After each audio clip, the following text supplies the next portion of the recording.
हम अब एक दूसरा केस की चर्चा करेंगे। ये पेशेंट लास्ट 6 मंथ से मेरे ओपीडी फॉलोअप में था। पेशेंट डायबिटिक हाइपरटेंसिव था, बीच बीच में इसको चेस्ट पेन होते जा रहे थे, तो मैंने 2 बार सलाह दी कि आप टीएमटी करा लो। पेशेंट को एक टेस्ट या मेडिकल में फर्दर इन्वेस्टिगेट करते हैं तो एक रेजिस्टेंस होता है कि कहीं मेरे कोई बीमारी ना निकल जाए, यही डर इस पेशेंट को था।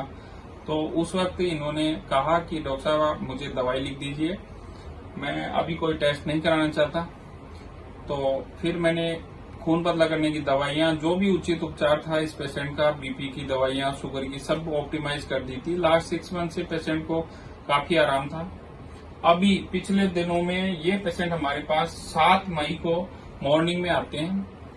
उससे पहले 15 दिन पहले, 15 से 20 दिन पहले लगभग इनको बुखार की स्थिति रही, पर ये अपने किसी शादी में बिजी थे।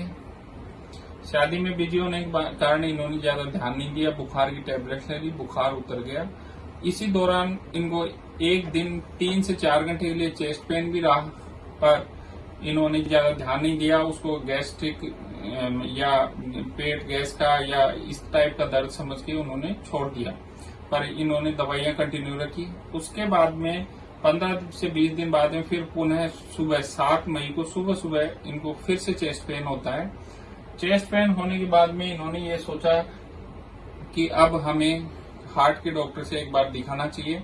उसके बाद में ये सुबह सुबह हमारे पास आते हैं तो मेरे को बोलते हैं कि डॉक्टर साहब मुझे बहुत तेज घबराहट हो रही है, मेरे को बहुत बेचैनी हो रही है, पर छाती में दर्द की स्थिति इन्होंने नहीं बताई, जिसकी वजह यह कि पेशेंट को शुगर होने के कारण कई बार छाती में दर्द महसूस नहीं होता, तो उनको एक घबराहट और एक पसीना इस टाइप की दिक्कत थी, वॉमिटिंग हो रही थी पेशेंट को बार बार।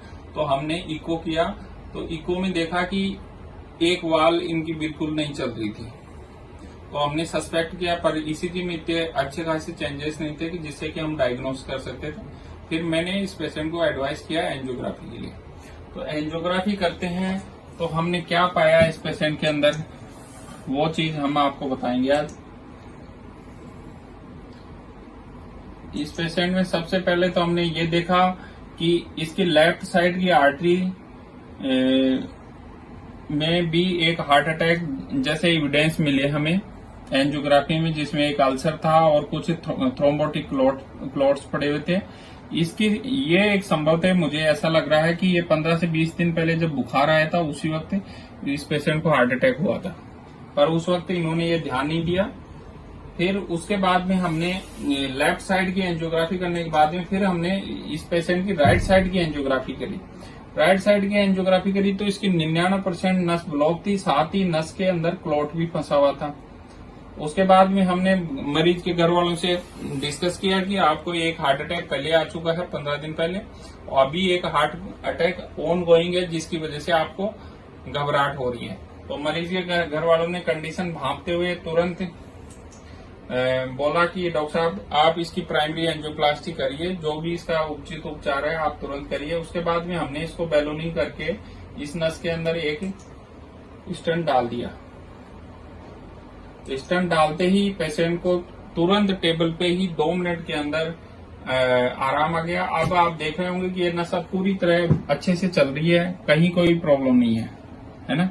फिर उसके बाद में अब इस केस में हमने पहले तो राइट साइड में जहां heart attack ongoing heart attack था उसको रोका, स्टंट डाल के उसका केस किया। उसके बाद में हमने लेफ्ट साइड में जो 15 दिन पहले हार्ट अटैक पड़ा था उस नस को 2 दिन बाद में फिर पुनः करने की कोशिश करी, जिसके अंदर हमने पहले वायर से ब्लॉक को क्रॉस किया, उसके बाद में बैलूनिंग करी। बैलूनिंग करने के बाद में नस का डिस्टल हिस्सा बहुत पतला था, प्रोक्सिमल बहुत ही ज्यादा बड़ा था, तो काफी ज्यादा मिसमैच था, इसलिए एक साइज का स्टंट लगाना इस पेशेंट में बहुत ही मुश्किल था। साथ ही स्टंट की साइज भी काफी लंबी थी, इसलिए हमने इसमें 2 स्टंट लगाए। 2 स्टंट लगाने के बाद में आप देख रहे होंगे कि नस जो 95 से 99% ब्लॉक थी वो एकदम नॉर्मल नस की तरह अब चल रही है। और आज ये पेशेंट हमारे पास ओपीडी में फॉलोअप में आया तो पेशेंट एकदम कुशल है। अगर इन दोनों पेशेंट के एग्जाम्पल के तौर पे हम आपको ये बताना चाहते हैं कि अगर इनका समय रहते हुए इंटरवेंशन नहीं किया जाता तो दोनों पेशेंट की जान जा सकती है।